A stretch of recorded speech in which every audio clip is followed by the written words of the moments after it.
গোৱালপাৰাৰ পাইকানত যিটো অসম চৰকাৰে চলাই আছে এইটো বেআইনীভাৱে চলাই আছে। উচ্ছেদ সদায় বেআইনী হ'ব লাগে। আৰু আপোনালোকে যিখিনি মানুহ উচ্ছেদ আচুডুবি জেগা বুলি কয় সেই গাঁওখনত NRC 1951ত গোটেই ৰাইজৰ NRCত নাম আছে। সেই মানুহখিনি আপোনাৰ আজি যুগ যুগ ধৰি ইয়াতে বসবাস কৰি আছে। সেই মানুহখিনি যদি মাটিৰ পাট্টা দিলে আগতে দিব লাগিছিলে, কিন্তু মাটিৰ পাট্টা নিদি কিনে আজি সেইখিনি মানুহ যিহেতুকে আমি উচ্ছেদ কাৰ্যটো কৰাৰ আগতে হাইকোৰ্টে যোৱাকালি এটা আপোনাৰ হেৰি দিছে, অৰ্ডাৰ দিছে, ভাৰ্ডিক্ট দিছে যে বিফৰ উচ্ছেদ আপোনালোকে সেই মানুহখিনি ৰিহেবিলিট কৰিব লাগিব, সেইখিনি মানুহক খোৱা পানীৰ বিধি ব্যৱস্থা কৰিব লাগিব, খাদ্যৰ বিধি ব্যৱস্থা কৰিব লাগিব। সেইখিনি আপোনাৰ চৰকাৰৰ তৰফৰ পৰা কৰিছে না নাই ভিতৰত, সেইখিনিৰ কাৰণে আজি আমি বুজ ল'বৰ কাৰণে আমি 8জন বিধায়ক আৰু আমাৰ দলৰ নেতাসকলে ইয়াত আহিছোঁ। আমাক যাবৰ কাৰণে ভিতৰত যাবৰ কাৰণে পুলিচ প্ৰশাসনে, অসম চৰকাৰৰ আপোনাৰ পুলিচ প্ৰশাসনে আমাক ইলিগেলি ইয়াক ডিটেইন কৰিছে, আমাক যাব দিয়া নাই ভিতৰত, আমাক সোমাব দিয়া নাই। তেখেতসকলে আমি জানো যে আজি 2জন মানুহ তাতে কি কৰিছে, আত্মহত্যা কৰা বুলি কৈছে।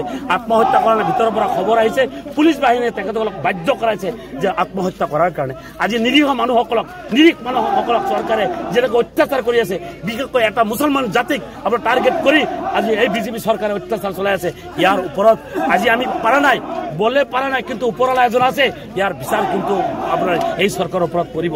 যি চৰকাৰ স্বৈৰাচাৰী হয় সেই চৰকাৰ কিন্তু এদিন অধপতন হয়।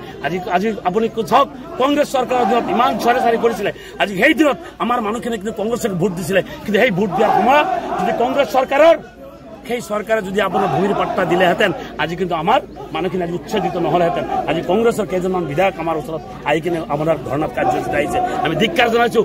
গৰিয়ালৰ চকু পালিটোকে ধৰ টুকিছে।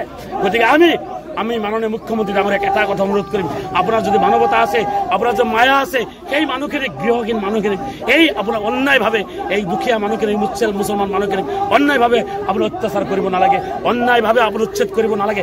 যদি আপোনাৰ চৰকাৰৰ মাটিৰ প্ৰয়োজন আছে তেতিয়াহ'লে এই মানুহখিনিক আগতে ৰিহেবিলিট কৰি আপোনালোকে মাটি লওক, আমাৰ কোনো অবজেকশ্যন নাই। কিন্তু ইয়াৰ আগতে আপুনি যেনেকৈ অমানৱীয়ভাৱে মুছলমানৰ ওপৰত অন্যায় কৰি আছে, এইটো ওপৰলৈ চাই আছে, ইয়াৰ বিচাৰ ওপৰলৈ কৰিব।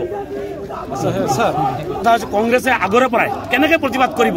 তেখেতসকলে 15 বছৰ কণ্টিনিউৱাছ চৰকাৰত আছিলে, সেই সময়ত আপোনাৰ কেবিনেটে সিদ্ধান্ত লৈ কিনে মুছলমান মানুহক মাটিৰ পাট্টা দিব পাৰিলেহেঁতেন, চৰ চাপৰি মাটিৰ পাট্টা দিব পাৰে, কিন্তু দিয়া নাই। তেখেতসকলে এইবিলাক বস্তু এইবিলাক জীয়াই ৰাখিছে, সমস্যাবিলাক। মুছলমানৰ ভোট লৈছে কিন্তু মুছলমানৰ কোনো কাম কৰা নাই। আৰু মুছলমানৰ ওপৰত যি অন্যায়ভাৱে যিবিলাক আইন পাছ কৰিছে, আজি ফৰেষ্ট প্ৰিজাৰ্ভেশ্যন এক্ট আপোনাৰ সেই কংগ্ৰেছৰ দিনতে হৈছে।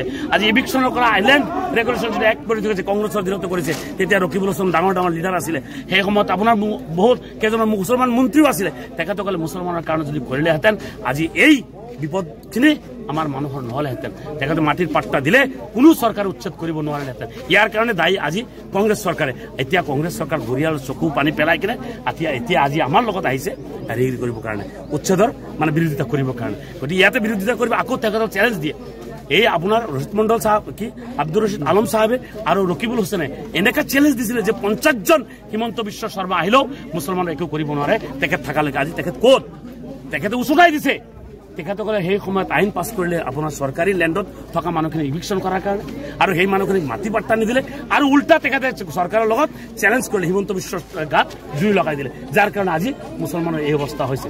গতিকে আমি কংগ্ৰেছৰ যিসকল লিডাৰ আছে সেই লিডাৰসকলক আমি আহ্বান কৰিম, আমি এই বিপদৰ মুহূৰ্তত আমি কোনো দল পল চাব নালাগে। আমি মুছলমান বিধায়ক যিসকল আছো, মুছলমান যিসকল সংগঠন আছে, আমছু হওক, আসু হওক, আপোনাৰ এবি আমছু হওক বা সংগ্ৰাম পৰিষদ হওক, মুছা হওক, সকলোৱে আমি একত্ৰিতভাৱে এই চৰকাৰৰ বিৰুদ্ধে আমি আৱাজ দিব লাগে। কিন্তু এই ক্ষেত্ৰত আমি দেখা পাইছোঁ কংগ্ৰেছৰ ভূমিকা একেবাৰে পুতৌ লগা। গতিকে আমি কিন্তু আমাৰ আন্দোলন চলি থাকিব, যেতিয়ালৈকে এই উচ্ছেদ বন্ধ নকৰিব তেতিয়ালৈকে আমি UDFৰ ফালৰ পৰা আমি কেতিয়াও আন্দোলন বন্ধ নকৰোঁ।